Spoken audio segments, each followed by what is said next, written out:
Bien, muy buenos días a todos. Vamos a tener nuestra primera clase de Parasitología 2. Ustedes ya me conocen, han pasado conmigo Parasitología 1 y también Metodología de la Investigación. Entonces, más o menos ya saben la forma en la que se dan las clases, la forma que tengo para evaluar. Vamos a hacer algunos cambios este semestre. Es muy probable que, bueno, casi seguro que vamos a volver a la presencialidad. Entonces, las prácticas pues van a ser acá en los laboratorios y van a ser obviamente mucho más provechosas para cada uno de ustedes. Vamos a ver ahora los nemátodos intestinales.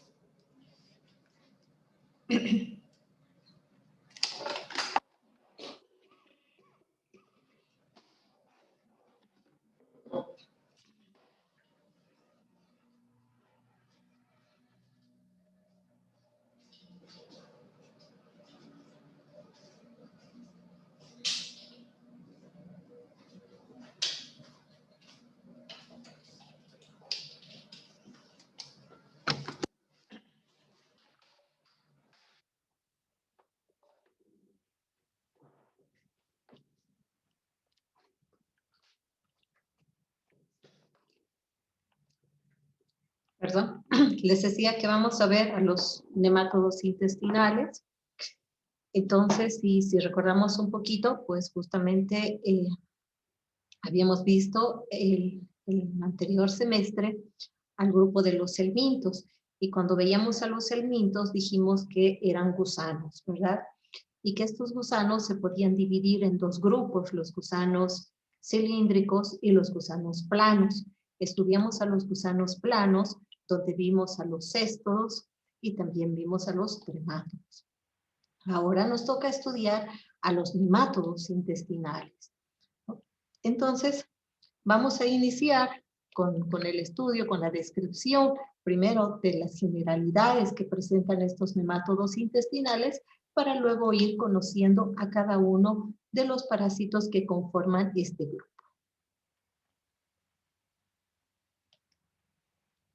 Entonces, entre las características generales, lo primero son gusanos cilíndricos, ¿no? Entonces, esa es la diferencia, como les decía, con relación a los platelmintos, que sabemos que son gusanos planos.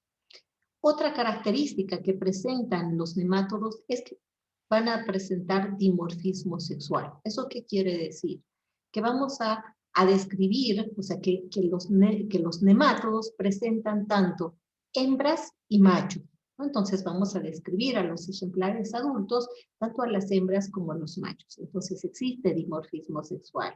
Hay hembras, hay machos, ¿no? Entonces esa es otra característica que presentan los nemátodos, a diferencia de los céstodos que eran hermafroditas, ¿no? Entonces acá sí va a haber dos, ¿no? Una hembra y un macho. Y ya sabemos, les había comentado ya antes, que en parasitología las hembras siempre son más grandes que los machos. Entonces es una característica que nos permite diferenciar.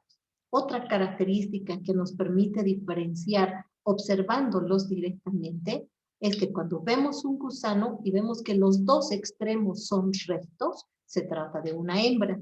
Y cuando uno de los extremos es enroscado ventralmente, ese es un macho, ¿no? Entonces, a simple vista, cuando llega al laboratorio un gusano que nos ha llevado el paciente para mostrarnos qué fue lo que ha eliminado su hijito, entonces nosotros con solo mirar podemos darnos cuenta si se trata de un ejemplar hembra o de un ejemplar macho. Entonces, cuando hablamos de los estadios evolutivos, pues vamos a mencionar que los nemátodos van a presentar los parásitos adultos, que les decía, diferenciándose en hembras y machos. Las hembras van a colocar huevos, vamos a observar huevos inmaduros y luego huevos maduros, los vamos a describir, van a tener características distintas cada uno de ellos. Y de esos huevos van a emerger unas larvas. En algunos casos, en algunos nemátodos, vamos a observar que va a presentar solo 2 larvas, en otros 3 y en otros hasta 5 larvas. A cada uno de esos estadios larvales los mencionamos como L1, L2, L3, L4 o L5. ¿no? Entonces, de acuerdo a las características de su ciclo evolutivo, pues algunas solamente presentarán, como les decía, la L1 y la L2, y en algunos casos podremos encontrar hasta la L5. Entre las características morfológicas que presentan estos, vamos a observar que van a presentar una cutícula que les sirve de protección, van a tener un exoesqueleto, ya está el cuerpo del nemátodo tiene una elasticidad anisométrica que le permite moverse sin ningún problema, ¿ya? Y a ese movimiento que tiene el nemátodo se llama geotropismo, ¿no? Entonces son movimientos que ellos tienen que les permite desplazarse de un lugar a otro. También van a tener una hipodermis, tienen una musculatura bastante fuerte que evita que el parásito se pueda fraccionar con facilidad. Entonces, en algunas oportunidades, las mamás comentan, no, me ha dado miedo, tenía un gusanito que le estaba saliendo de la colita y me ha dado miedo sacarlo. No tienen que tener ese miedo en este caso, ¿no? De algunos nemátodos que no tienen una estructura que esté adherida a la mucosa del intestino, entonces sí se puede sacar y no se corre el riesgo de que este se fraccione, ¿no? Va a salir completo, ¿no? Porque tiene esa musculatura. También van a presentar un pseudoceloma, tienen un esqueleto hidrostático, presentan celomitos, líquido celómico, pues todo eso vamos a ir describiendo de cada uno cuando vayamos revisando a cada nemátodo específico, ¿no? Entonces, ciertas características tendrá los Ascaris lumbricoides, otras características tendrá el Trichuris. Vamos a ir viendo todas estas características generales que van a presentar todos, pero que van a ser particulares de cada uno en el momento en que nosotros estemos describiendo. Entonces, indicaremos ya con más especificidad cuánto mide el parásito adulto, qué características tiene el huevo, cuántas larvas vamos a encontrar de ese parásito, ¿no? Acá estamos viendo, en primer lugar, solo las características generales. Esto presentan todos los nemátodos. También vamos a ver cómo son ya gusanos, entonces son organismos pluricelulares, pues van a contar con un aparato digestivo, con un aparato reproductor. Entonces ese aparato digestivo va a tener una porción anterior donde va a estar la cavidad bucal. Algunos de ellos cuentan con bulbos esofágicos que les permiten ir sustrayendo el alimento, por ejemplo la sangre, en aquellos parásitos que son hematófagos. También tienen un esticosoma, ¿no? Por donde van a ir eliminando los desechos.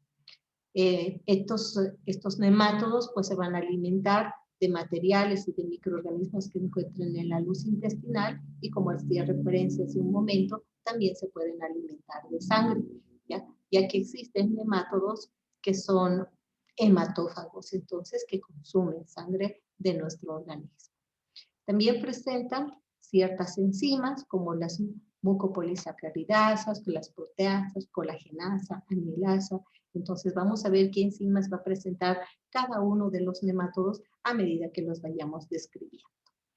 Aquellos parásitos que se alimentan de sangre, que les decía que están dentro del grupo de los parásitos hematófagos, estos tienen una particularidad de presentar en la cavidad bucal, prácticamente en la saliva, una sustancia anticoagulante, porque justamente como se alimentan de sangre, ¿ya?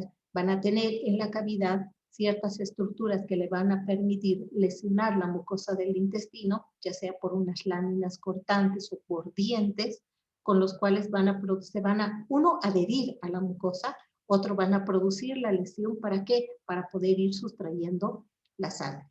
Entonces, en la saliva, esos animales o estos parásitos lo que tienen son sustancia anticoagulante que evita que esa lesión que se ha producido cicatrice. Entonces, de tal manera que esa herida que han producido, esa lesión que se ha producido a nivel de la mucosa del intestino, continuamente sangra y ellos pueden de ahí sustraer los nutrientes, que en este caso sería la sangre. También utilizan los carbohidratos, ¿ya? que están en nuestro organismo principalmente para utilizar el glucógeno como fuente de energía. Entonces vamos a ver que es realmente muy útil. Luego también utilizan las proteínas. Existe un elevado requerimiento de proteínas de parte de especialmente las hembras para la producción de los huevos. Y la eliminación la van a realizar, o sea, tienen también un aparato de excreción, ¿no?, que se va a realizar a partir de los túbulos excretores, ¿no?, que van eliminando a través del ano o de los productos excretores, ¿no?, una serie de elementos que ya no les sirve a ellos, entonces van eliminando, ¿no? Entonces puede ser productos del metabolismo, ¿no?, o bien algunos productos tóxicos que el parásito pueda producir y esos son eliminados. También cuenta con un sistema nervioso, con un aparato de locomoción. Les decía que estos pueden desplazarse de un lugar a otro, y les decía que ese desplazamiento se denomina geotropismo y se realiza mediante movimientos ondulatorios, ¿no? Entonces, ya saben ustedes cómo se mueve más o menos un gusanito, pues exactamente igual vamos a ver el movimiento de los nemátodos a nivel del intestino, ¿no? La reproducción va a ser por dimorfismo sexual y por partenogénesis, ¿no? La mayoría de los nemátodos va a tener una reproducción de tipo sexual, porque existen, como les decía, hembras y machos. La característica de observar una partenogénesis la vamos a ver solamente en el estrongiloides, ya que el estrongiloides hace un ciclo de vida libre y un ciclo de vida parásita. Y cuando hace ciclo de vida parásita, solamente hay hembras. Entonces, estas hembras también se van a reproducir, pero va a ser por un tipo de reproducción que se conoce con el nombre de partenogénesis, que les voy a explicar más adelante cuando estemos describiendo a ese parásito. Entonces, estas son, como les decía, las características generales que presentan todos los nemátodos. Entonces, todo nemátodo va a presentar un parásito hembra, un parásito macho. Todos van a tener musculatura, cutícula, van a presentar los estadios evolutivos que habíamos mencionado, parásitos adultos que se van a diferenciar en hembras y machos. Las hembras van a poner huevos que al principio van a ser inmaduros, posteriormente van a madurar y van a necesitar ciertas características para esa maduración. Ese huevo va a eclosionar para liberar la larva, ¿no? Entonces esas son características que van a presentar todos los nemátodos. Pero en el momento de describir a un parásito, pues ya tenemos características propias y específicas de cada uno de ellos. Entonces esto aplica solamente cuando estamos describiendo características generales. Entonces todo nemátodo va a tener estas características generales que se van a ir ya diferenciando o caracterizando de acuerdo al parásito que nosotros estemos observando. Entonces aquí tenemos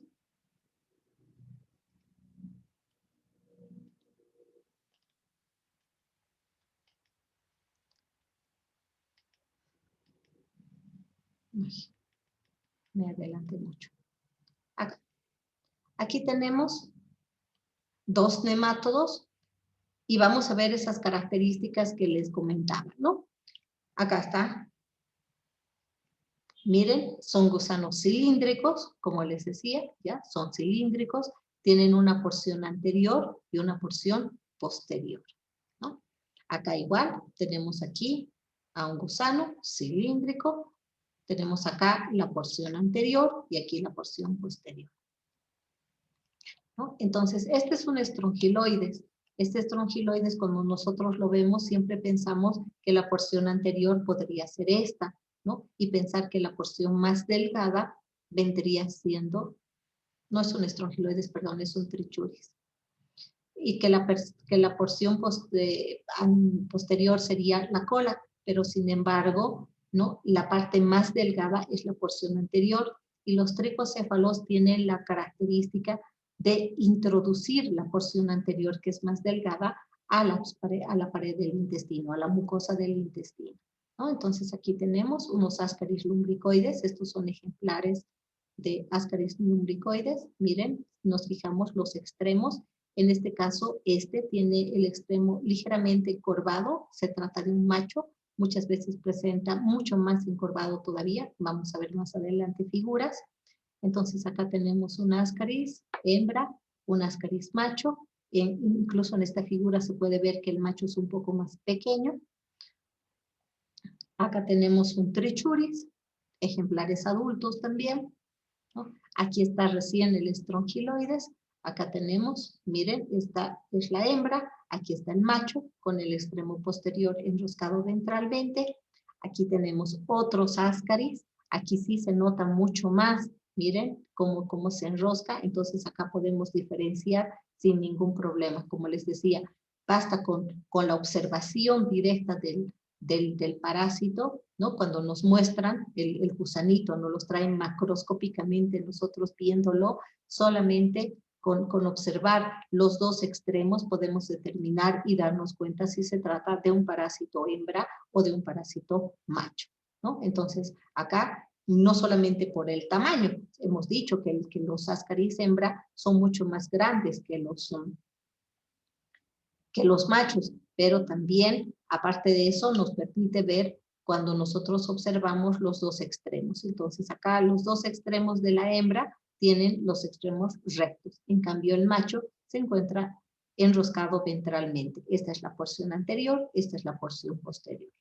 En el caso de una hembra, ya cuando nosotros queremos saber cuál es el extremo anterior y cuál es el extremo posterior, observamos este estrechamiento. Miren, aquí sí hay un estrechamiento. Entonces eso nos va a permitir determinar cuál es la porción anterior y cuál la posterior. Acá tenemos al estrongiloides, como les decía. Entonces este estrongiloides se caracteriza porque pueden hacer ciclo de vida libre y ciclo de vida parásita.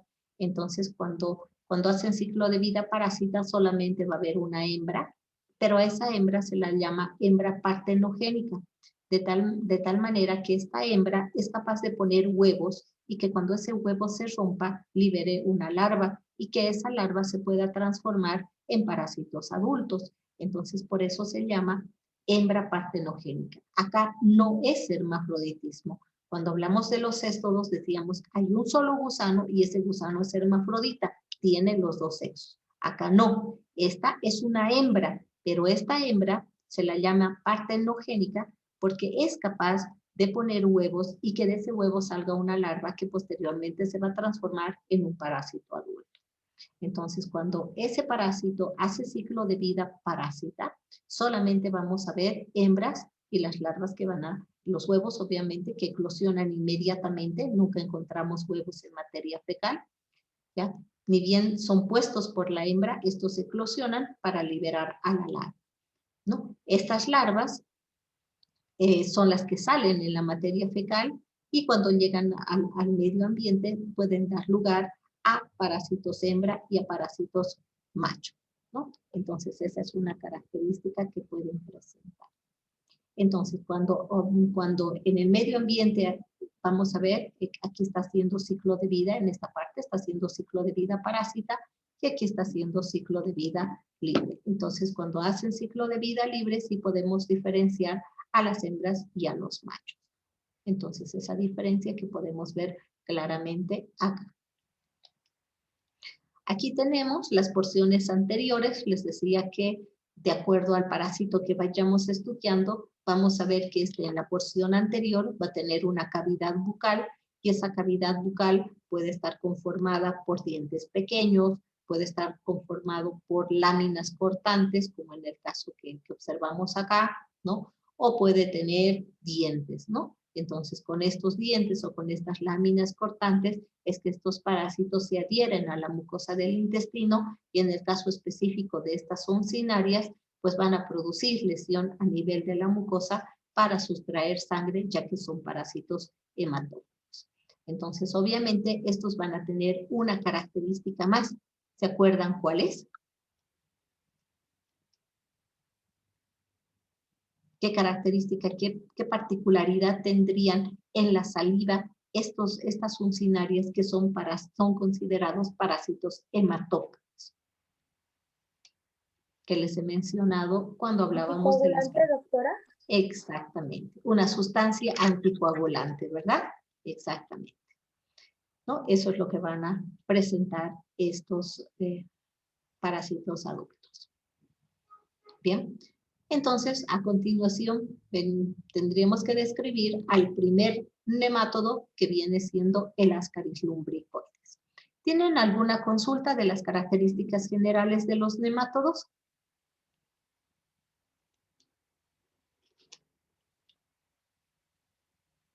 ¿No? ¿Me podrían mencionar dígame, ¿sí? Perdón, mencionó que el estrechamiento que tienen es en la parte posterior o anterior. Anterior. O sea, del estrechamiento que se observa, ¿ya?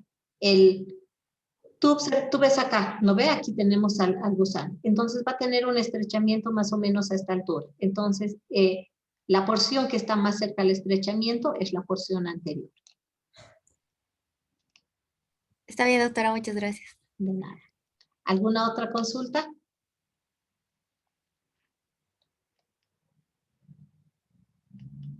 ¿Dónde estamos? Aquí, mira, ¿no? Entonces, aquí está el estrechamiento. Principalmente observamos los estrechamientos en las hembras, se nota más que en los machos. Esa es otra característica.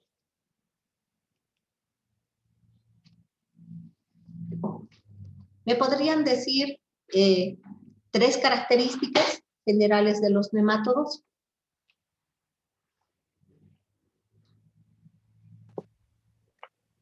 Tienen musculatura, doctora, tienen pseudoceloma, también tienen aparato digestivo, Ya, bien.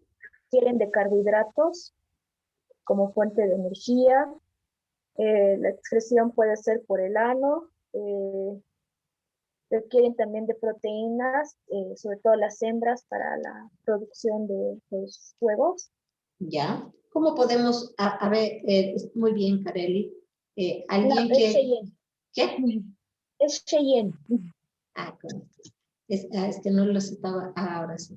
Sí, perdón. Es que Kareli también levantó la mano, pensé que era Kareli la que hablaba, ahora sí ya los tengo en pantalla. A ver, ¿me pueden decir cómo podemos diferenciar a una hembra de un macho? Buen día, doctora. La hembra podemos diferenciarla porque a simple vista es más grande que el macho. Otra forma de diferenciarla es que tiene los dos extremos rectos, lo que nos indica que es una hembra, mientras que de un macho uno de los extremos va a presentar un enroscado. Bien, muy bien, Omaira.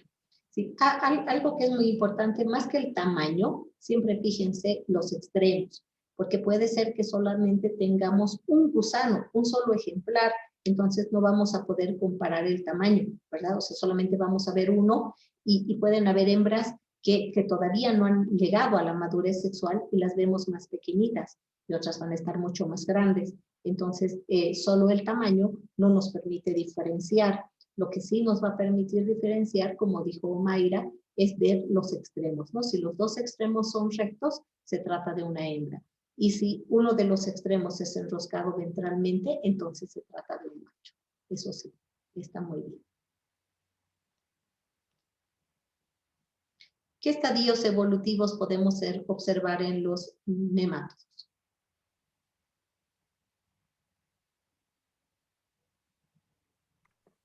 Doctorita, pueden ser huevo, larva y adulto. Y ¿Ya? se los va a clasificar por L1, L2, L3, etc. Exactamente, de acuerdo, ¿no? A las características de cada nemátodo que estemos estudiando. Sí, muy bien, perfecto. Bien, entonces, ¿no tienen ninguna duda? ¿Continuamos?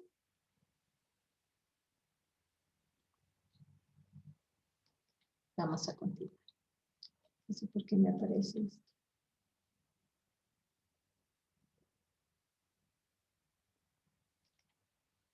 ¿Les aparece ese cuadradito a ustedes también? Sí, doctora. Sí, doctora. Y no sé por qué me ha parecido. Ahora creo que está mejor. No se nota muy claro. Bien, bueno, cuando hablamos de los, no sé realmente.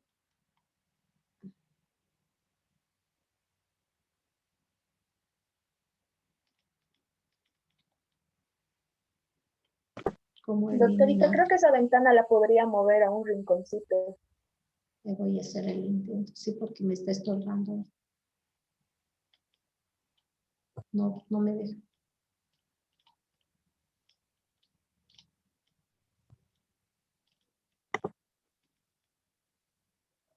Ha aparecido y no lo puedo sacar.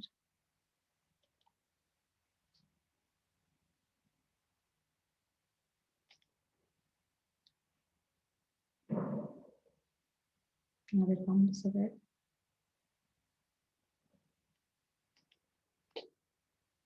Si compartiendo de nuevo deja de aparecer.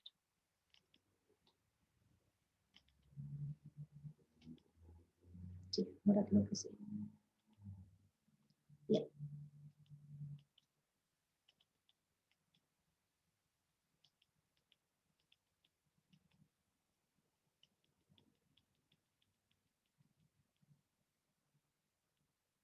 Bien, entonces vamos a describir al primer parásito que vendría siendo el Ascaris lumbricoides. ¿Ya? Entonces, la parasitosis que van a producir estos ascáridos en el organismo se conoce como ascariosis. ¿Ya? Esta ascariosis es una geohelmintiasis. ¿Por qué decimos que es una geohelmintiasis? Porque estos parásitos necesitan de la tierra para continuar su desarrollo. Entonces, por eso hablamos de una geohelmintiasis. Geo viene de tierra, helmintiasis de helmintos, es decir, gusanos, ¿verdad? Entonces, gusanos que necesitan ¿de qué? De la tierra.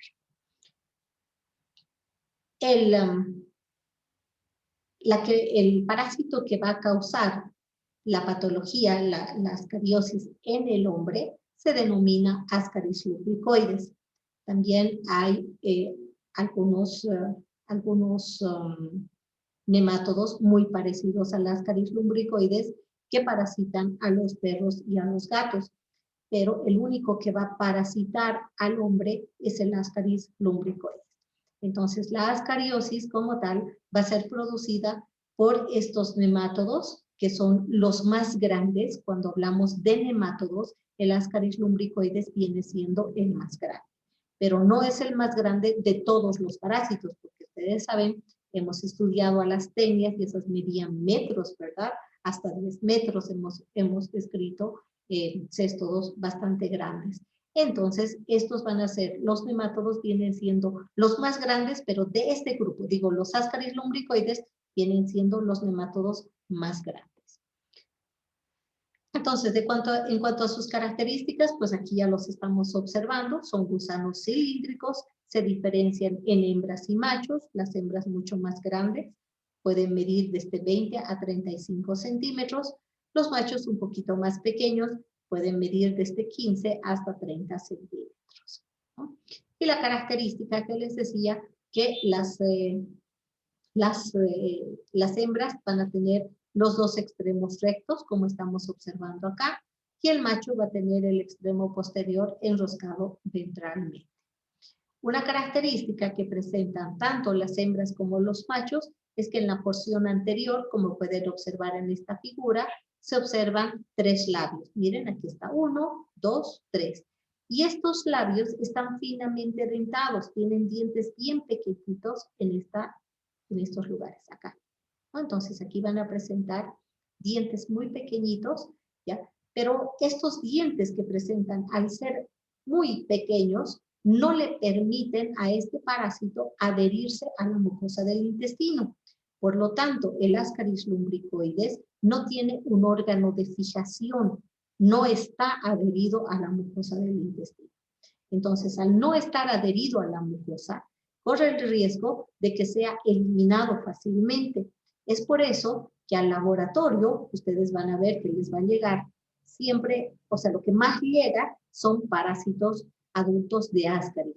¿Por qué? Uno, porque el tiempo que viven en nuestro organismo es corto, por una parte. Otro, porque al no tener un órgano de fijación, fácilmente son eliminados a través del ano.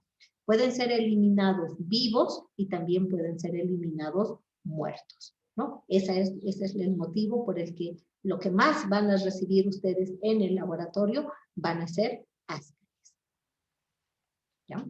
Entonces ahí tienen la característica de la porción anterior, 3 labios y esos labios finamente dentados. El sistema reproductor es bastante desarrollado, esa es una de las características, especialmente de las hembras, es por eso que las hembras son más grandes, ¿ya? El motivo no es por nada, sino es justamente porque las hembras tienen un aparato reproductor bastante desarrollado y eso hace que sean mucho más grandes que los machos. Entonces aquí en esta figura también podemos ver, miren, la hembra mucho más grande, el macho más pequeño y con el extremo posterior enroscado ventralmente. Tanto ejemplar adulto hembra como ejemplar macho, ya sabemos que va a presentar en la porción anterior los 3 labios finamente dentados que no le sirven de fijación. Por eso acá colocamos que no presentan un órgano de fijación, ¿no? Como les decía, tienen un aparato reproductor bastante desarrollado que ocupa gran parte del cuerpo del parásito, ¿no? Prácticamente 2/3 posteriores.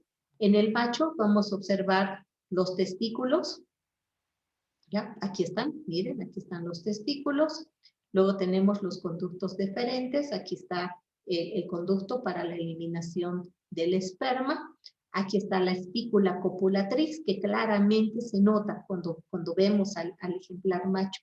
Al final aparece esta espícula y parece una pequeña espinita, si bien chiquitita, que se puede ver macroscópicamente sin ningún problema.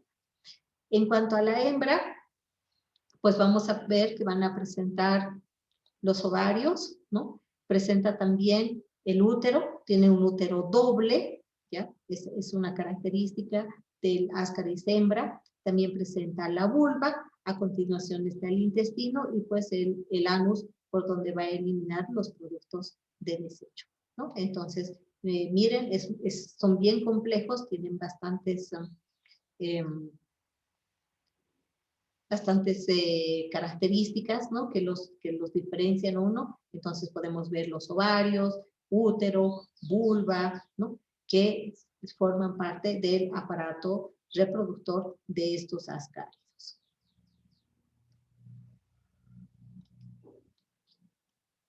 Bien. Podemos encontrar en el intestino del hombre tanto ejemplares machos como ejemplares hembras. También puede darse el caso de que hayan solo machos o solo hembras. ¿Ya? De eso va a depender el tipo de huevo que va a colocar la hembra. Es decir, que estas hembras van a poner huevos, hayan sido copuladas por un macho o no. ¿Ya? Es decir, que si en el intestino de un paciente hay solo hembras, estas hembras van a poner huevos, ¿ya? Pero esos huevos no van a continuar el desarrollo. Es decir, que los huevos van a ser huevos infértiles, porque la hembra no ha sido copulada por un macho. Entonces, ese huevo infértil jamás va a crecer en el interior de ese huevo una larva y por lo tanto, obviamente, no va a dar lugar a un parásito adulto. En cambio, cuando hay hembras y machos, entonces el macho va a copular a la hembra y la hembra va a poner huevos fértiles. Entonces, esa es la característica cuando hablemos de huevos. Entonces, como les decía, podemos encontrar en el intestino solamente machos, podemos encontrar solamente hembras o podemos encontrar hembras y machos. ¿Ya? Entonces, cuando hayan hembras y machos, los huevos que va a colocar esta hembra que ha sido copulada por un macho van a ser huevos fértiles. Cuando solamente hayan hembras, esta hembra va a ser capaz de poner huevos, pero van a ser huevos infértiles. Y cuando solamente existan machos, obviamente no va a haber huevos, ¿verdad? Entonces, el potencial biótico viene siendo más o menos de 200.000 a 240.000. ¿Qué quiere decir el potencial biótico? Es la capacidad que tiene esta hembra de poner un determinado número de huevos. En este caso, el potencial biótico del Ascaris lumbricoides viene siendo de 200.000 a 240.000. Entonces, la cantidad de huevos que pone cada hembra es bastante alto. Por eso que también, cuando nosotros hacemos un examen coproparasitológico, encontramos muchas veces hasta 3, 4 huevos por campo microscópico. Y los huevos son grandes, más o menos del tamaño de los huevos de la Hymenollepis que ya hemos estudiado el anterior semestre, ¿no? Entonces vamos a tener dos tipos de huevos, les dije, ¿no? Los huevos fecundados o los huevos fértiles, que son cuando en el intestino existen tanto hembras como machos, ¿no? Entonces estos huevos fértiles o fecundados tienen la característica de ser elípticos, como estamos viendo aquí, ovaladitos. Van a medir más o menos entre 45 a 75 micrómetros, entonces son grandes, muy fáciles de encontrar cuando nosotros estamos buscando con el objetivo de 10, y para ver las características morfológicas cambiamos, ¿no? a mayor aumento y se puede observar sin ningún problema todas las características que vamos a ir describiendo. Entonces, cuando se trata de un huevo fecundado o un huevo fértil, ¿ya? Vamos a observar en ese huevo 3 capas. La capa interna, que viene siendo esta, ¿ya? Esta capa interna que se llama capa interna vitelina. Y la característica de esta capa interna es que es de consistencia lipídica. Y la función que cumple esta capa interna es alimentar a la futura larva, ¿ya? Entonces, la capa interna, ¿ya? Que va a ser de consistencia lipídica, lo que hace es alimentar a la futura larva que ya estamos viendo acá, ¿no? Luego tiene una capa media, gruesa, pero transparente, que en algunos casos no la vamos a observar con facilidad. Y posteriormente tiene una capa externa, esta es la capa externa, que puede ser mamelonada, festoneada, como estamos viendo acá, ¿ya? O puede ser lisa. Cuando es lisa, decimos que es decorticada. Cuando presenta estas estructuras que vemos acá, estos mamelones, decimos que es mamelonada, ¿no?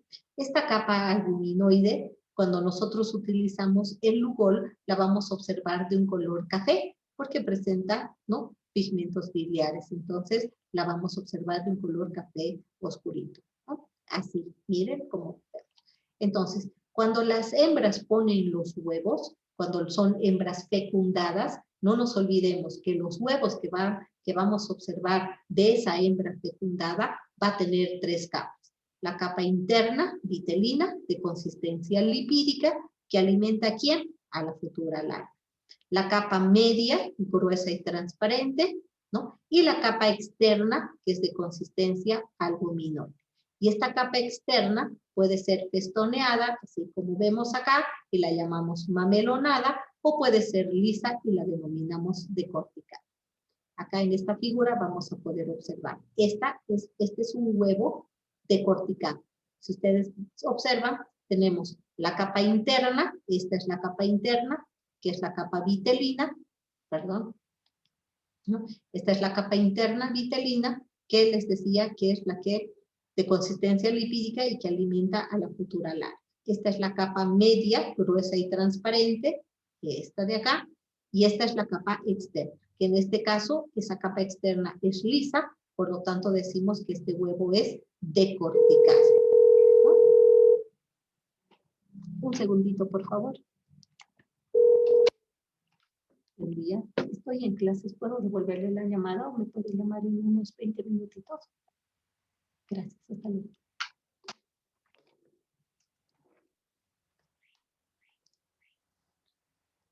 Perdón. Entonces, tenemos esa característica, ¿no? Entonces, huevos fecundados, no nos olvidemos, 3 capas. Puede ser la capa externa mamelonada, o podemos tener una capa externa decorticada que es lisa. Ahí tenemos. Y estos son huevos infértiles. Este es un huevo, este es fértil, y este es un huevo infértil. Algunas veces los observamos así, más alargaditos como estamos viendo acá, pero en este huevo, que también es fértil como este o como los anteriores, podemos observar las capas, ¿verdad? Miren, aquí está la capa, interna, ¿no? Aquí sí, tenemos la capa interna, la vitelina, aquí tenemos la capa media y aquí tenemos la capa externa. Se puede ver. Entonces es un huevo fértil. A diferencia de un huevo infértil o un huevo no fecundado, este es puesto por hembras que no han sido fecundadas, es probable que sea porque solamente hay hembras en el intestino, entonces ponen huevos alargados, mucho más grandes que los fértiles, como pueden observar, y que miren, no se observa una diferencia de capas como hemos visto en las anteriores. Miren aquí, acá que se nota. En estos huevos infértiles no se notan, parece un resto de materia, ¿no? Un resto de materia fecal, pero es un huevo infértil. Estos huevos infértiles generalmente son mamelonados.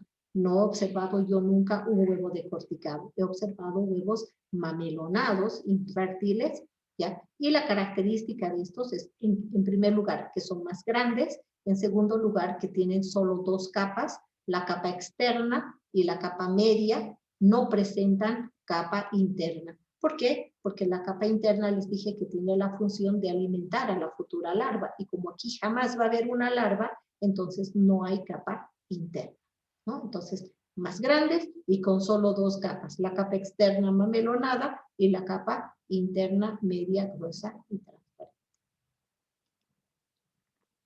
Aquí tenemos lo que les decía, los huevos no fecundados, más grandes, 25 a 95, no presentan la capa interna vitelina, y lo que se observan son los gránulos refringentes y desorganizados que habíamos observado, que son justamente estos de acá, estos. Miren, estos, ¿no? Entonces, solamente capa externa y capa media. A diferencia, miren, se nota tranquilamente la diferencia entre uno y otro.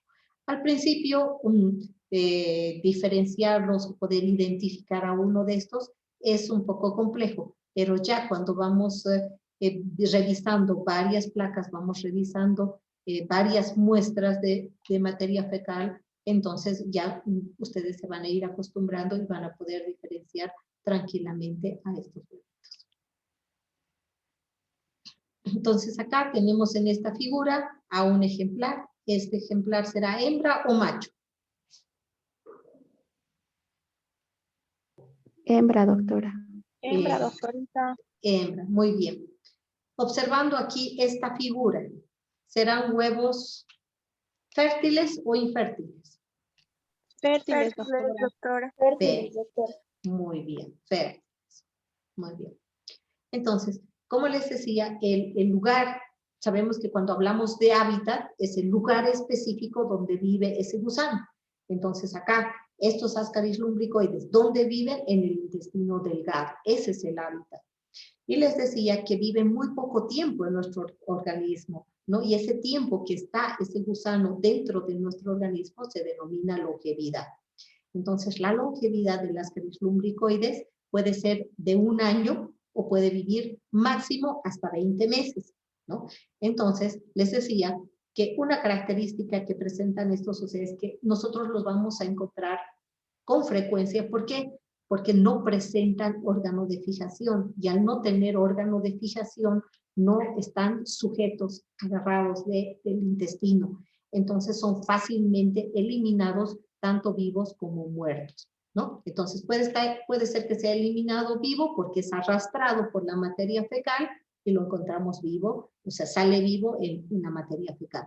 O porque ya ha cumplido su tiempo, ¿no? El tiempo de vida que tiene ese parásito, y sale muerto, ¿no? Entonces es por eso que encontramos que lo que más vamos a encontrar en la materia fecal, ¿ya? O que la mamá nos va a traer aparte, van a ser los ejemplares adultos de Ascaris. Muchas veces en una bolsita, en una botellita nos llevan esto, ha botado un mijito, y lo más seguro es que haya muchos más de esos gusanos, ¿no? Entonces hay que hacer el tratamiento para que los vaya eliminando. Entonces, como les decía, el tiempo de vida, la longevidad de las Ascaris lumbricoides va a ser entre 1 año a 20 meses.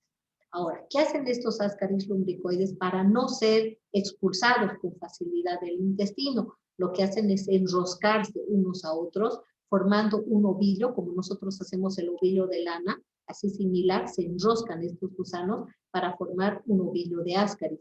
Y obviamente al formar ese ovillo de Ascaris producen obstrucción a nivel del intestino, pero esa es una característica que ellos tienen para evitar de ser eliminados con facilidad. Lo que hacen es enroscarse, ¿no? Y obviamente eso produce mayor problema en el paciente. Este es el ciclo de vida de los Ascaris, que se los voy a explicar.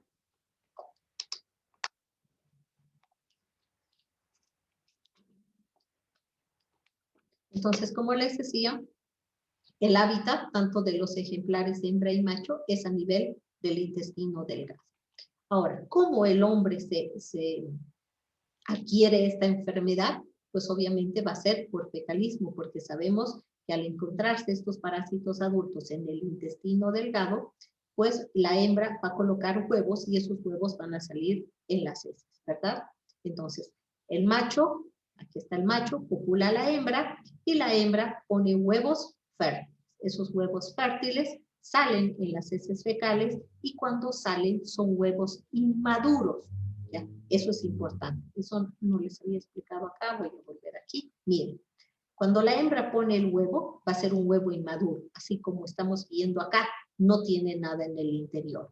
Cuando este huevo cae a la tierra y la tierra tiene ciertas características de un porcentaje elevado de humedad, la tierra es arcillosa, existe una temperatura elevada, ¿qué va a pasar? Este huevo de ser inmaduro va a madurar y en el interior se va a formar la larvita como estamos viendo acá.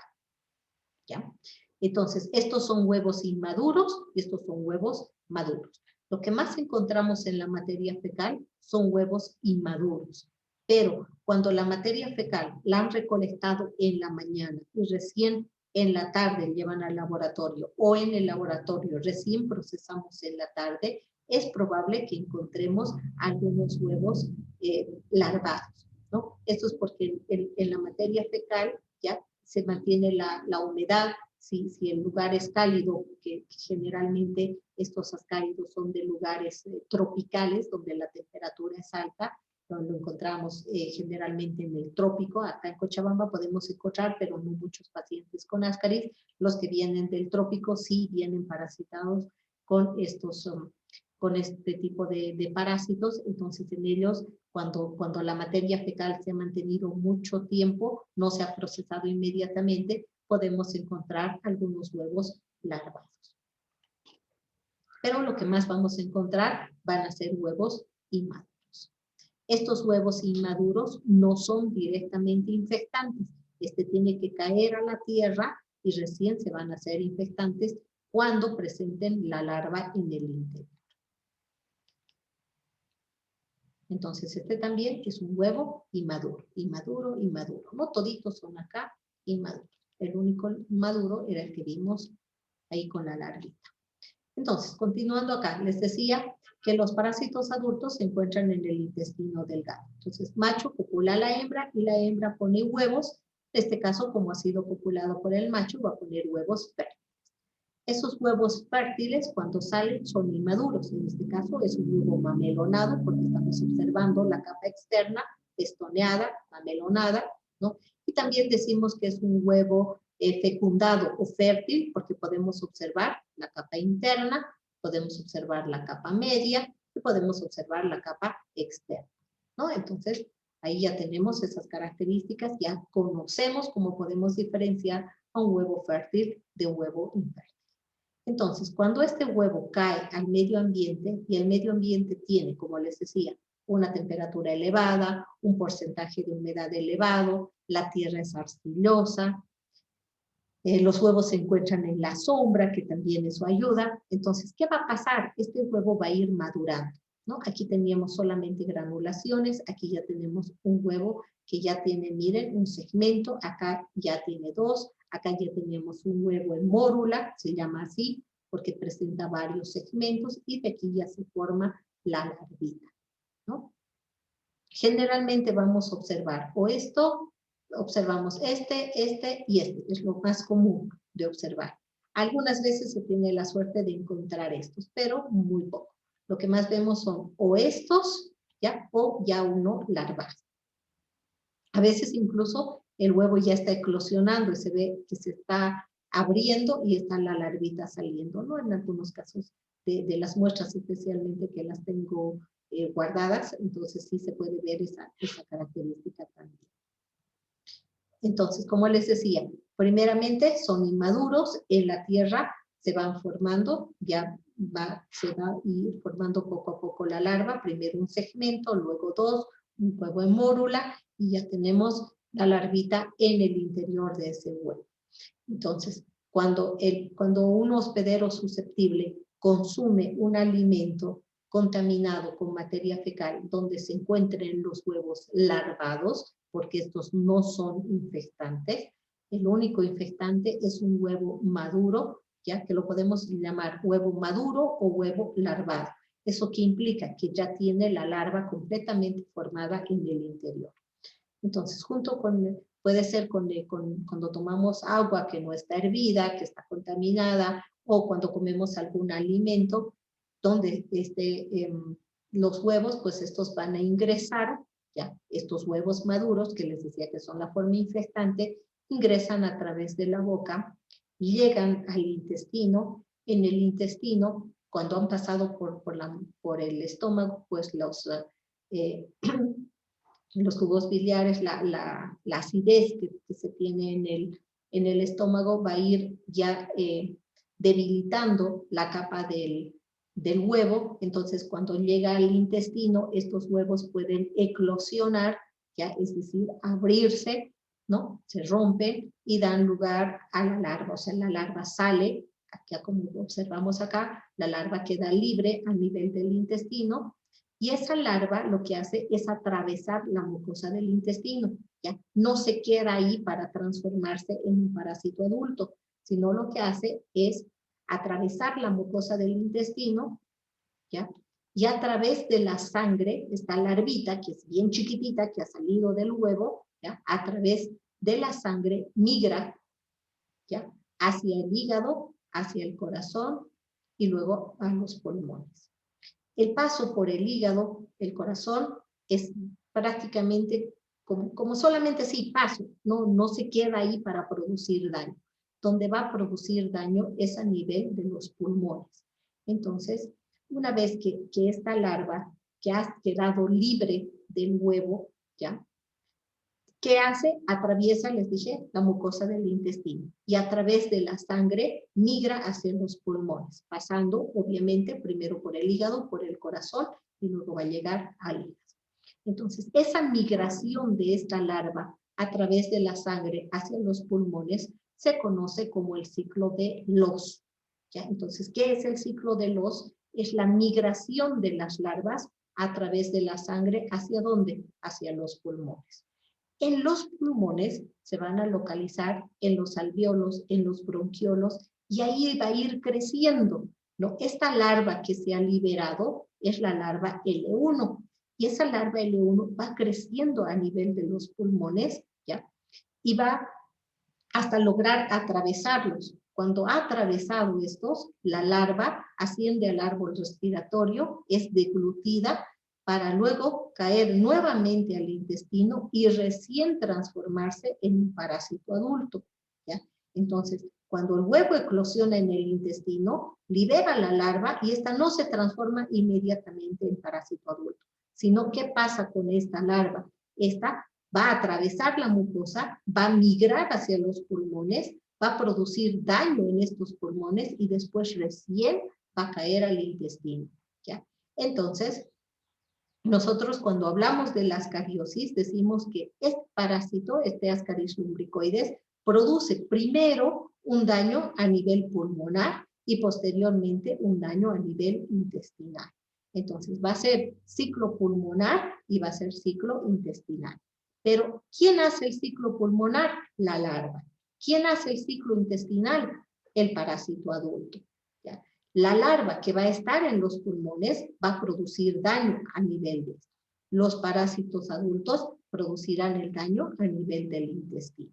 Entonces, eso es muy importante que ustedes aprendan cuando estamos viendo, ¿no?, con relación al Ascaris lumbricoides. Que este Ascaris, ¿no?, va a producir daño a nivel de pulmones y también va a producir daño a nivel intestinal. Pero a nivel de pulmones no produce daño el parásito adulto, porque el parásito adulto no está en los pulmones. ¿Dónde está? En el intestino. Entonces, eso es importante que ustedes puedan tomar en cuenta y aprender que es de esa manera, ¿no? Entonces, recordemos eso, que es muy importante. ¿Ha quedado claro este ciclo de vida o quieren que lo vuelva a repetir? Uno más podría repetir, doctorita, por favor.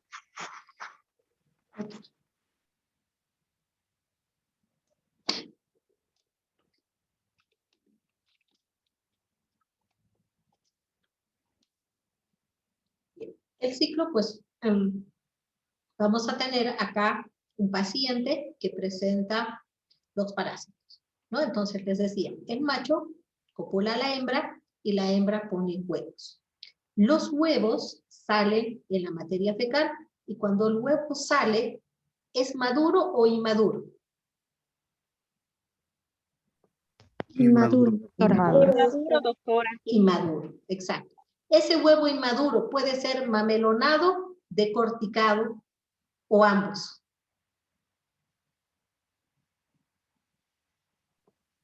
Ambos, doctora. Ambos, exactamente, ambos, ¿verdad? Solamente va a depender de qué, de las características de la capa externa. O sea, pueden ser mamelonados o pueden ser decorticados. Lo importante es que esos huevos cuando salen son huevos inmaduros. ¿Esos huevos inmaduros serán directamente infectantes? No, doctora. No, eso, muy bien. ¿Qué necesitan para ser infectantes? Madurar en el medio ambiente, maduran, Eso, doctora. madurar en el medio ambiente, ¿no? Entonces hemos visto acá cómo va, ¿no? Primero tenemos un segmento, aquí dos, y a un huevo en mórula, para luego tener este. Entonces, este cuando ya presenta la larva, se llama huevo Maduro. maduro, o también puede llamarse huevo larvado. Eso, muy bien. Entonces es un huevo maduro o un huevo larvado. Esa va a ser la forma infectante. Entonces, este huevo maduro o larvado va a ingresar, les decía, a través de la boca, ¿ya? Ingresa a través de la boca y llega ¿a dónde? Al intestino, ¿ya? Entonces, cuando llega al intestino, ¿qué le sucede a este huevo? Los jugos intestinales los van deshaciendo su capa, llegando hasta el intestino, y ahí ya va a poder desarrollarse. Entonces, ¿libera a quién? Cuando el huevo se rompe, ¿libera a quién? A la larva. A la larva, exactamente. ¿Y esa larva se queda en el intestino para transformarse en parásito adulto? No, doctora. No, ¿verdad? Eso, no se queda. ¿Qué le pasa a esta larva? Atraviesa la mucosa del intestino y a través de la sangre, ¿dónde se va? A los pulmones. Exactamente, se va a los pulmones. ¿Y en los pulmones qué hace? ¿Se queda dónde? En los alveolos, en los bronquiolos, y produce el ensanchamiento de estos, ¿ya? Produce lesiones a nivel del pulmón. Después que atraviesa esos alveolos, ¿ya? Entonces, una vez que ha atravesado, que va creciendo esta larvita y atraviesa, asciende árbol respiratorio, ¿ya? Una vez que ha ascendido el árbol respiratorio, es deglutida para caer luego nuevamente al intestino delgado y transformarse ¿quién? En un parásito adulto. ¿Ya? Entonces, cuando hablamos del ciclo del Ascaris, decimos que este tiene un ciclo pulmonar que es realizado ¿por quién? Por la larva. Y realiza también un ciclo intestinal, pero el ciclo intestinal, ¿quién lo produce? Los parásitos adultos.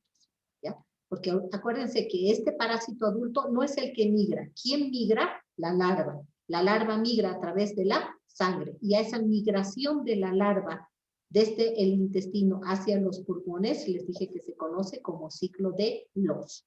Luego, se queda en los pulmones, produce daño a este nivel y ese es el ciclo pulmonar, ¿Que realiza quién? La larva. Una vez que esa larva logra atravesar alvéolos, asciende árbol respiratorio, cae al intestino y se transforma ¿en quién? En un parásito adulto.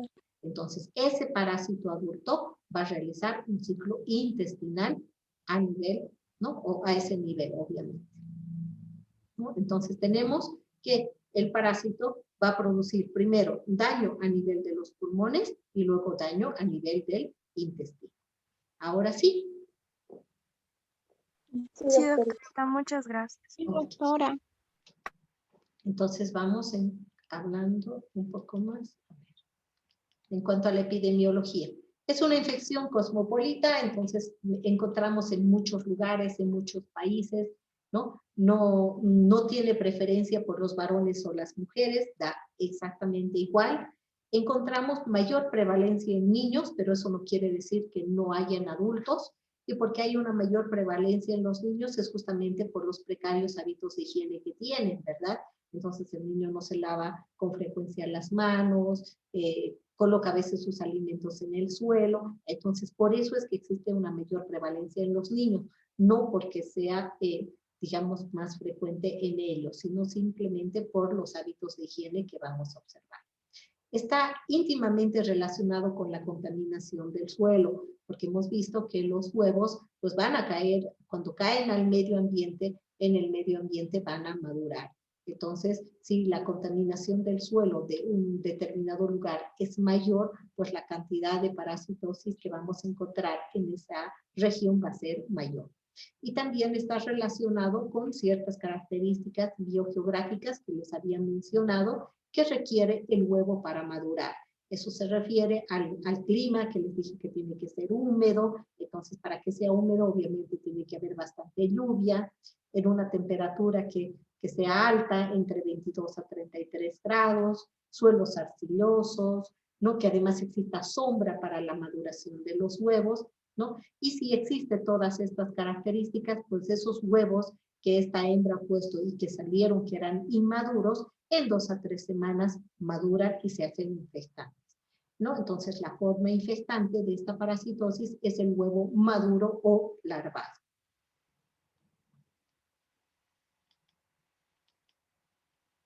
Entre los mecanismos patogénicos tenemos que este parásito lo que va a producir es una alteración de la mucosa intestinal, ¿ya? Disminuyendo, con una disminución y acortamiento de las microvellosidades, el alargamiento de las criptas y la infiltración de la lámina propia. ¿Esto por qué? Porque esos parásitos están encima de las microvellosidades.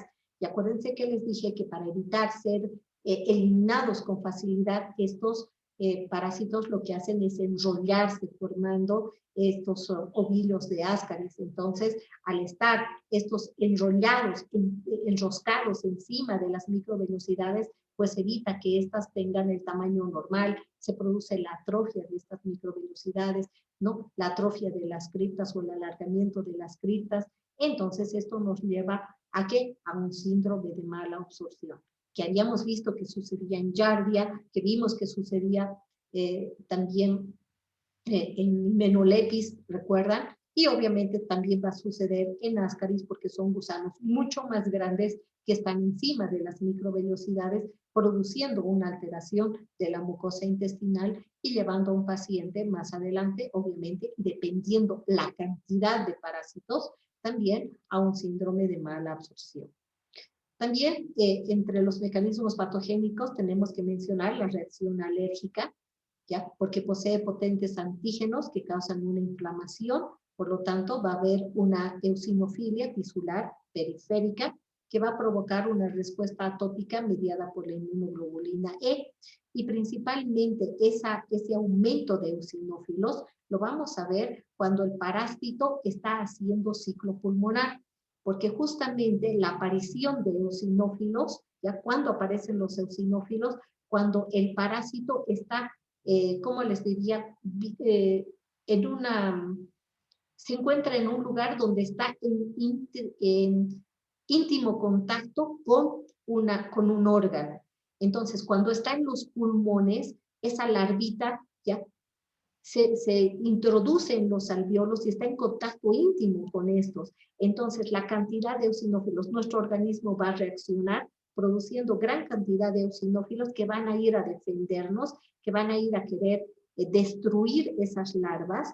Por lo tanto, los eosinófilos aumentan principalmente cuando el parásito está haciendo ciclo pulmonar.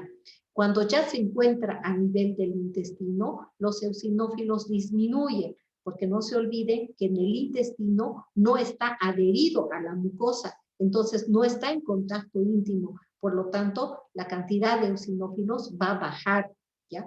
Entonces ahí también tenemos que nosotros, cuando estamos haciendo el análisis, ¿ya? Y si el hemograma nos reporta una eosinofilia alta, entonces esto quiere decir que el parásito está, hay parásitos que están haciendo ciclo pulmonar y hay otros parásitos que están haciendo ciclo intestinal, porque para que haya llegado esa muestra al laboratorio es porque ya hay parásitos adultos en el intestino, pero si nos está mostrando que hay una gran cantidad de eosinófilos en el hemograma, entonces, ¿qué nos indica? Que hay parásitos que están haciendo ciclo pulmonar, ¿no? Entonces, eso es probable que el paciente sigue en contacto con la fuente de infección, que puede ser, por ejemplo, el agua que está tomando, ¿no?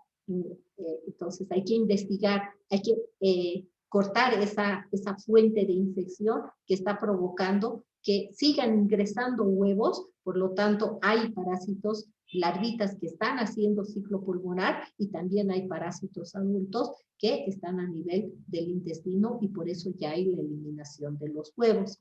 Y la inmunoglobulina E es una de las inmunoglobulinas que se aumentan cuando, sabemos que es una inmunoglobulina que se forma cuando cuando nuestro organismo siente o presenta cuando ha sido agredido por algún parásito, un virus, una bacteria, nuestro organismo forma inmunoglobulinas como parte de la defensa, ¿verdad? Entonces, cuando ese agente agresor que ha ingresado es un parásito, entonces las que se van a elevar también van a ser las inmunoglobulinas E. Obviamente la IgA va a ser la primera porque es la IgA secretora, es la primera que se forma. Y luego se va a formar también la IgE, que está asociada a la presencia de parásitos y también asociada a los procesos alérgicos que puede producir este. En el caso del Ascaris, se va a producir una reacción alérgica por los antígenos que van a causar, ¿no?, esa inflamación, porque son liberados, obviamente, por el parásito.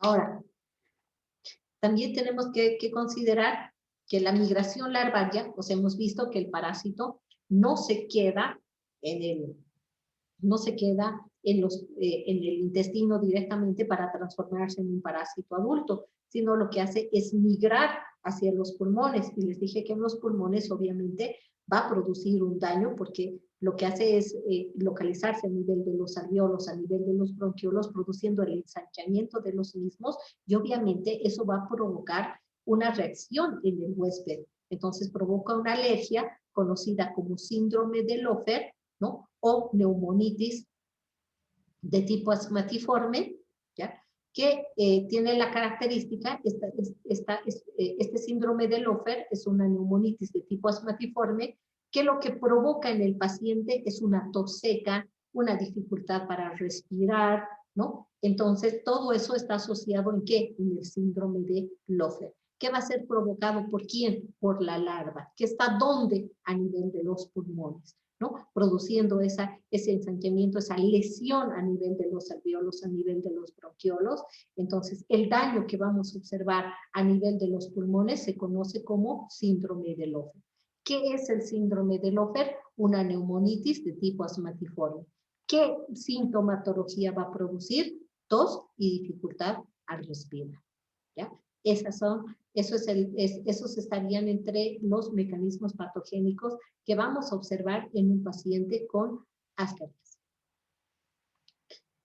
En cuanto a la patología, pues tenemos la penetración, les decía, de la larva a la mucosa intestinal, va a migrar, primero va a ir migrando, ¿no? Tiene que ir hacia esa migración que les dije que se va a producir, esa migración larvaria hacia los pulmones, ¿no? Va a pasar primeramente, esa migración es a través de la sangre, les dije que va hacia el hígado, al corazón y luego al pulmón, ¿no? Tarda en llegar más o menos a los pulmones entre 8 a 9 días, y cuando está en los pulmones, ahí sí se va a producir la patología como tal.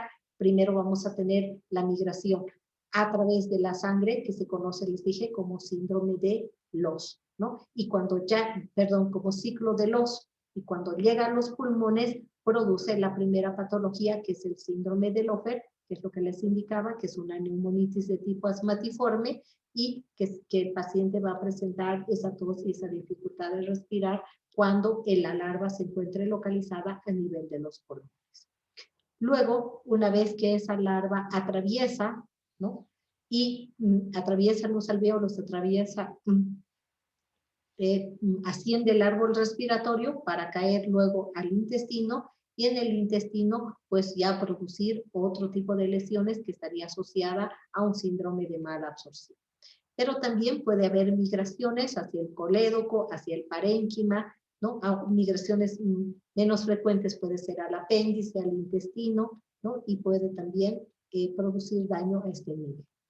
Entonces, entre las manifestaciones clínicas, vamos a ver que el paciente va a presentar manifestaciones clínicas dependiendo de qué, de la cantidad de parásitos, ¿no? O sea, si es un gusano, pues obviamente la manifestación clínica va a ser mínima, o tal vez el paciente pase de ser asintomático. Entonces, siempre para el cuadro clínico siempre va a estar asociado a la carga parasitaria. La carga parasitaria es la cantidad de parásitos que están en el paciente. También la edad del paciente, ¿no? Eso es importante. Es un niño, entonces va a presentar más sintomatología que un paciente adulto. También es importante ver el estado nutricional, si son desnutridos, es más el daño que se presenta. El síndrome de mala absorción va a ser más marcado. El paciente va a llegar a un estado crítico más rápido, ¿no? Entonces, obviamente, ¿por qué? Porque es desnutrido y aparte tiene parásitos, entonces pierde la atención, se duerme en clases, y todo eso va, como les digo, agravándose de acuerdo a estas características, ¿no? Entonces, un parásito no va a producir prácticamente nada, mayor cantidad de parásitos sí, empieza la sintomatología. Tenemos que considerar la edad del paciente, el estado nutricional y también de pronto la presencia de otras patologías. Tenemos un paciente con un problema de asma y aparte tiene ascaris que están a nivel de los pulmones, pues obviamente el cuadro en ese paciente se complicará mucho más, ¿verdad?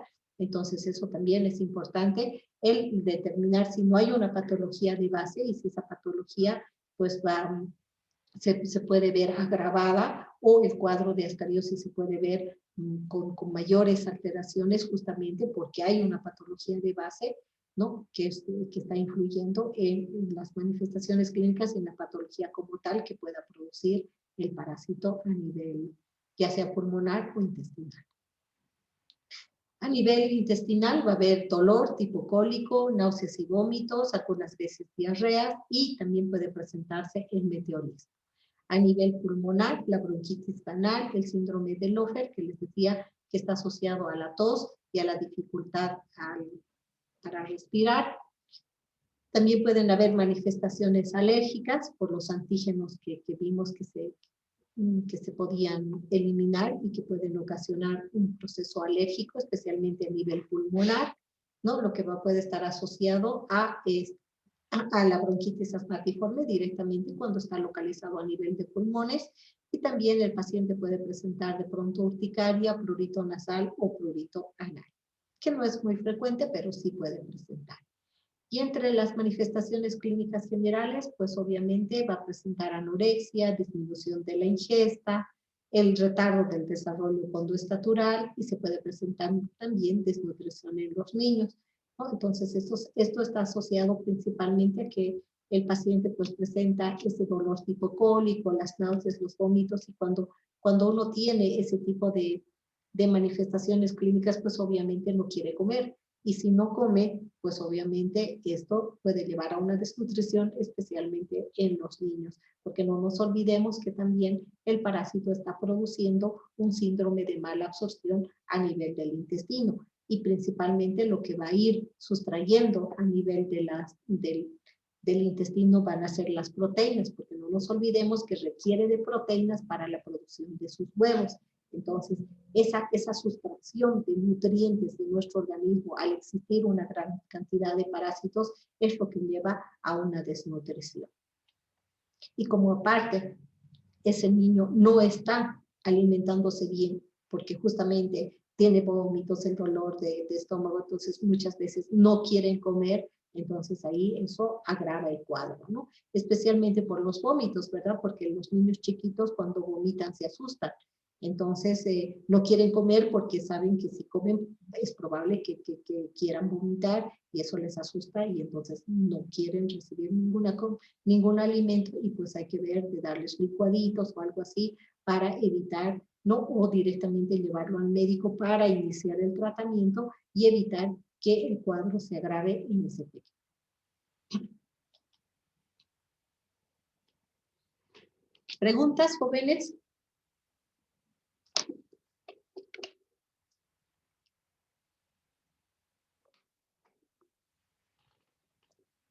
¿No tienen preguntas?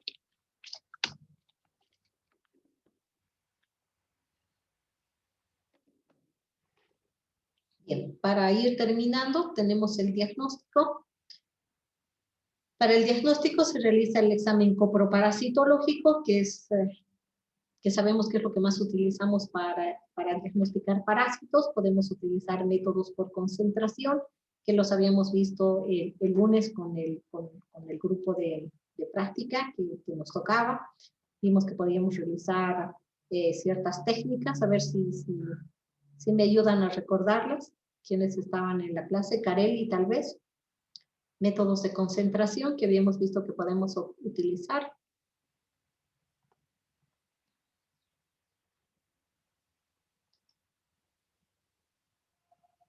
¿Se acuerdan qué tipos de exámenes por concentración se pueden realizar? No se han olvidado desde el lunes. Pues los exámenes, acuérdense. Doctorita, el método de Willis Ya, es se un puede método de realizar concentración. Willis. Ya. Willis, ¿qué más se puede hacer? Willis es una técnica de flotación, ¿no? Willis es flotación. De Ricci. Ricci, ese sería también concentración. Uno más. ¿Podría ser Faust? Sí, doctora, el método de Faust. Faust, exacto. ¿Ya? Entonces, esos son, se puede hacer el examen coproparasitológico mejor utilizando un método por concentración. En el caso del Ascaris lumbricoides, yo les aconsejo una técnica de Ricci, no de flotación, porque como tiene 3 capas, son mucho más pesados, entonces no es muy aconsejable una técnica de flotación en este caso. Cuando sospechamos de Ascaris, es mejor hacer una técnica por concentración. Y lo que se puede hacer también es un recuento de huevos. Entonces, el examen coproparasitológico viene siendo una técnica cualitativa y el recuento de huevos, que se denomina CATO-CATS, es una técnica cuantitativa. Entonces, ese CATO-CATS nos va a permitir determinar el número de huevos que existen por gramo de heces, ¿ya? Y esto nos ayuda para determinar la intensidad de la infección, si está pasando por una infección leve, pocos gusanos, moderada, mayor cantidad, ¿no? Y esa es una técnica cuantitativa. Entonces, el coproparasitológico cualitativa, el CATO-CATS, una técnica cuantitativa. Eso les voy a explicar con más detalle en la parte práctica. Pero es importante que acá cuando veamos, ¿no? Sepamos de qué estamos hablando, ¿no? Entonces, un coproparasitológico, mejor por concentración, la técnica a elegir, Ricci. El recuento de huevos también se puede hacer en Ascaris. El recuento de huevos recibe el nombre de la técnica de CATO-CATS y lo que nos permite determinar es el número de huevos por gramo de heces y determinar la intensidad. De esa manera determinar la intensidad de la infección. Otra cosa que es muy común para el diagnóstico es ver a los ejemplares adultos que pueden ser eliminados por la boca y por el ano. No nos olvidemos que una de las manifestaciones clínicas que se pueden observar son los vómitos. Entonces, muchas veces el paciente elimina también en el vómito a los gusanos. Y también es muy común que se eliminen a través del ano, y no se olviden que el motivo es que no tienen órgano de fijación, entonces no están adheridos a la mucosa del intestino y por eso es fácilmente se eliminan ya sea por la boca o por el ano. Esos serían los exámenes de diagnóstico. Los métodos por concentración, el CAT-OCAT, técnica cuantitativa o directamente la visualización de los parásitos adultos. En cuanto a los exámenes complementarios que se pueden realizar, ¿ya? Es la visualización de las larvas. No nos olvidemos que las larvas están a nivel de los pulmones y el paciente tiene mucha tos, mucha expectoración. Entonces, en el esputo podemos nosotros realizar un examen de este esputo y ahí encontraríamos eosinófilos. Acuérdense que la cantidad de eosinófilos cuando el paciente está haciendo ciclo pulmonar es alto, entonces podemos ver tranquilamente los eosinófilos, podemos observar cristales de Charcot-Leyden y también podemos observar a las larvas que van a estar presentes en esa muestra de esputo que nosotros vamos a ir viendo. ¿Qué son los cristales de Charcot-Leyden? Son eosinófilos destruidos, porque cuando los eosinófilos van a degranular la larva, como van en gran cantidad, algunos de ellos se destruyen. Entonces, podemos encontrar nosotros en la muestra de expectoración a los eosinófilos como tal, y también podemos encontrar aquellos que se han destruido en forma de cristales de Charcot-Leyden, ¿no? Y si hacemos el hemograma, en el hemograma vamos a encontrar como alteración una eosinofilia, ¿ya? Esto quiere decir que la cantidad de eosinófilos van a estar altos, pero no olvidemos que esa eosinofilia es elevada cuando el parásito está haciendo ciclo pulmonar. Cuando ya se quita al paciente de la fuente de infección y solamente hay parásitos adultos, los eosinófilos disminuyen. Cuando están en el intestino, no están en una unión, no están pegados al intestino, entonces no hay la producción de gran cantidad de eosinófilos. Podemos encontrar un poquito más de lo normal. Sabemos que lo normal es encontrar eosinófilos hasta 4 cuando hacemos el recuento de 100, ¿no? En el diferencial, ¿no? Hasta 4 eosinófilos, que es lo normal, de 0 a 4. En el caso de una ascariosis, cuando ya está haciendo ciclo intestinal, podemos encontrar, por decirles, hasta unos 10, nada más, pero hablamos de una eosinofilia mucho más elevada cuando el parásito está haciendo ciclo pulmonar. Los exámenes de imagenología también son útiles, porque acuérdense que el parásito está produciendo lesiones a nivel de los pulmones, entonces se pueden encontrar sombras pulmonares, ¿ya? Y estas sombras pulmonares no son otra cosa que las larvas localizadas a nivel de alvéolos. También se puede realizar una colangiografía para determinar algún daño que esté produciendo a nivel de intestino, ¿no? Entonces ahí tendríamos esas pruebas que se realizan para el diagnóstico. Para el diagnóstico, estas que hemos visto aquí arriba, que son las más importantes, los métodos por concentración, el recuento de huevos y la visualización del parásito adulto. Y estos ya vendrían siendo exámenes complementarios que nos den una idea de qué otro daño está produciendo o cuánto daño más ha producido el parásito en nuestro paciente.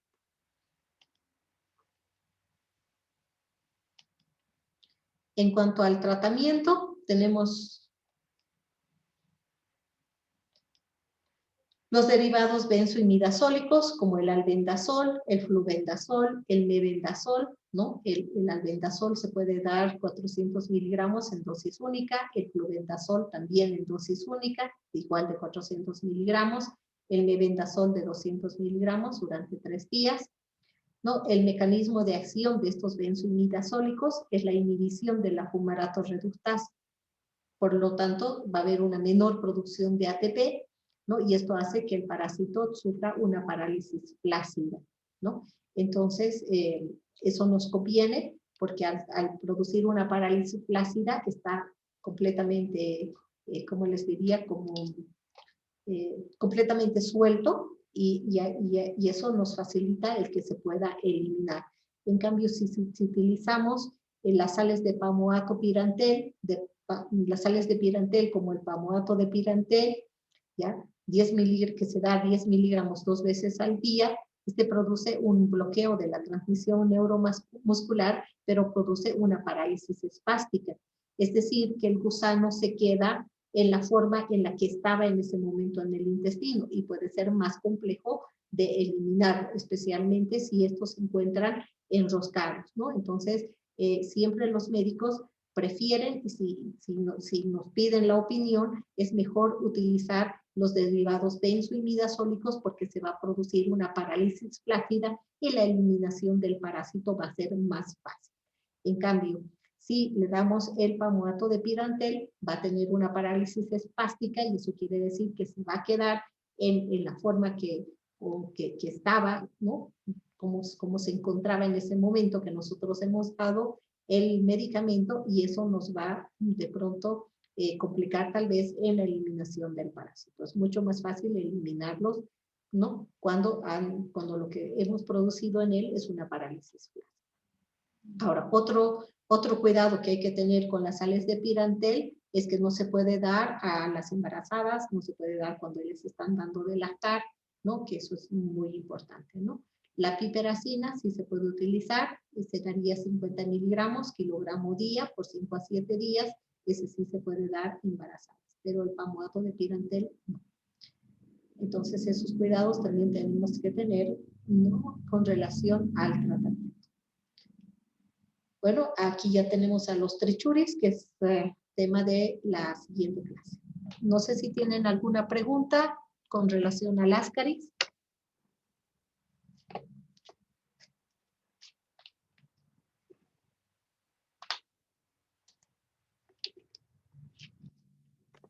Disculpe, doctorita, a nivel pulmonar, ¿cuál era el nombre cuando estaban los parásitos, el huevo atravesando a nivel pulmonar? ¿El daño? O sea, porque cuando están a nivel del pulmón, hablamos de un ciclo pulmonar. Cuando están a nivel del intestino, ciclo intestinal. Ahora, con relación a la patología, cuando están en los pulmones, es el síndrome de Lofer. Y cuando está a nivel del intestino, es el síndrome de mala absorción. Ah, ya, eso, doctorita, gracias. De nada. ¿Alguna otra duda?